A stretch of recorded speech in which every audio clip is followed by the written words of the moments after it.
विजय असो. छत्रपती शिवाजी महाराज की जय. छत्रपती संभाजी महाराज की जय. यांचा विजय असो. डॉक्टर बाबासाहेब आंबेडकरांचा विजय असो. विजय असो.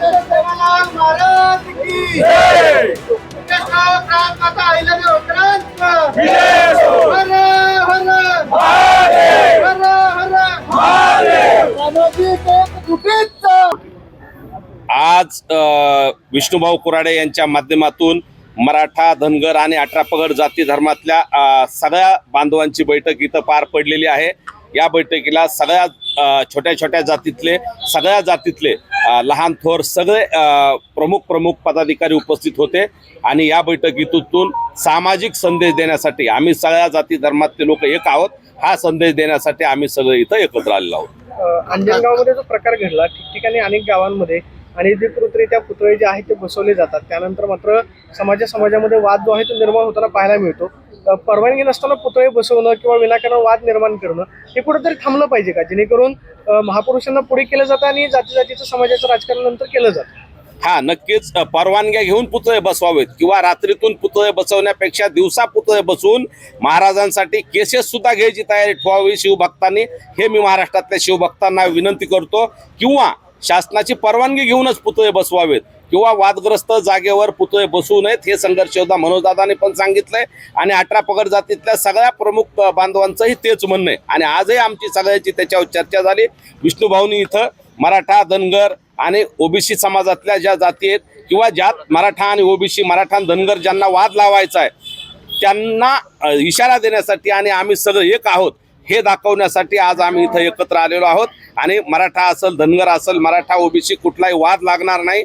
आम्ही सगळे या देशाचे नागरिक आहोत आणि सशक्त समाजासाठी, समाजातलं स्वास्थ्य कायम ठेवण्यासाठी आम्ही सगळ्यांनी एकत्र येऊन ही बैठक घेतली आणि याच्या बैठका आता विष्णुभाऊ आणि आम्ही सगळेजण मिळून व्यापक प्रमाणात महाराष्ट्रात सुद्धा घेणार आहोत.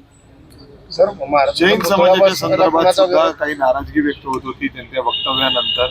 छत्रपती शिवाजी महाराजांशी तुलना करणं असेल किंवा मग महापुरुषांची उपाधी देणं असेल, ते अतिशय चुकीचं केलेलं आहे.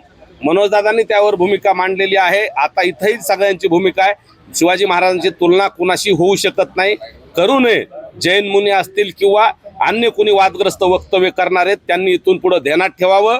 नसता सगळ्या जाती धर्मातले सगळे प्रमुख लोक जे कोणी असं चुकीच्या पद्धतीने करतील त्यांची गाडवावरून धिंड काढण्याचं सुद्धा आम्ही सगळे करू शकतो, हे वाचाळवीरांनी ध्यानात ठेवावं. आज बैठका घेत आहे, मात्र अशा पद्धतीनं राजकारण करून श्रेय घेण्यासाठी जे तुमच्याच समाजातले दोन्ही पक्षातले लोक प्रयत्न करतात, वाद निर्माण करतात, त्यांच्यावर समाज म्हणून बहिष्कार घाला ना तुम्ही. हा व्यक्ती आमच्या समाजात नाही असं जाहीर करू शकता का तुम्ही?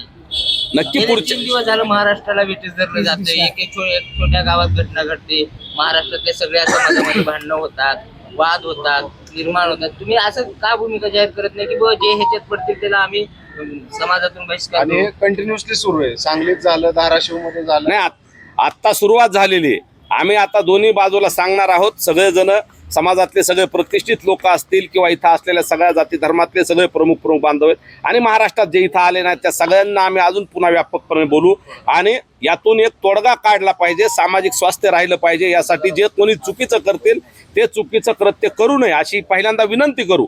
लोकशाही आधी आपण लोकशाही मार्गाने पुढे गेलं पाहिजे आणि जर त्या उपरही कोणी ऐकणार नसेल, त्या उपरही कोणी असं चुकीचं करून दोन समाजात तेढ निर्माण करण्यासाठी स्वतःच्या राजकीय महत्वाकांक्षा, स्वतःच्या राजकीय स्वार्थासाठी कुणी मराठा ओबीसी, कुणी मराठा धनगर असा वाद लावित असेल किंवा अन्य काही गैरकृत्य करत असेल तर त्यांना आम्ही सुरुवातीला विनंतीने सांगणार आहोत.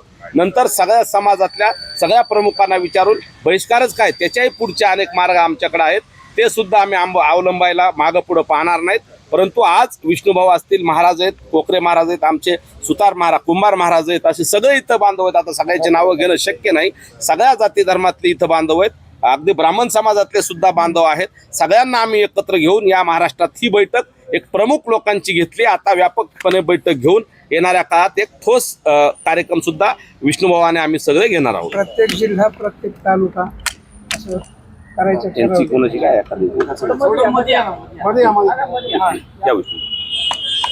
पवनकरवर असतील किंवा मग तुम्हाला तिथून हाकलून लावलं, नक्की खरंच तसं आहे का? सत्यता नक्की काय होतं? सोशल मीडियावरती व्हिडिओ प्रसारित केले जातात की तुम्हाला अंजनगावमध्ये येऊ दिलं नाही, तुम्हाला हाकलून लावलं. मुळात सत्यता जर बघितली तर फरांडे बाबासोबत यांच्यासोबत मी तिथं बसून होतो, व्हिडिओ सुद्धा आहे.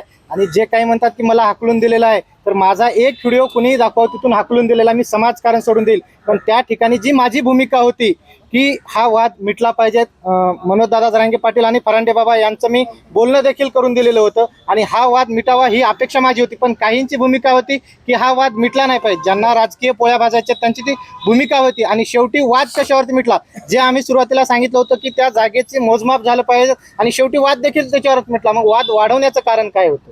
तर हा माझ्या समाजातील असू द्या किंवा कुठल्याही समाजातील, आज आम्ही 18 पगड जातीच्या इथं एकत्र आलोय. जर माझ्या समाजातला जरी व्यक्ती चुकीत असेल तर त्याला निश्चितपणे आम्ही जागा दाखवणार. बळजबरीनं पुतळा तिथं बसवण्याचं काम झालं, त्यांच्यावरती काय कारवाई करण्याची मागणी?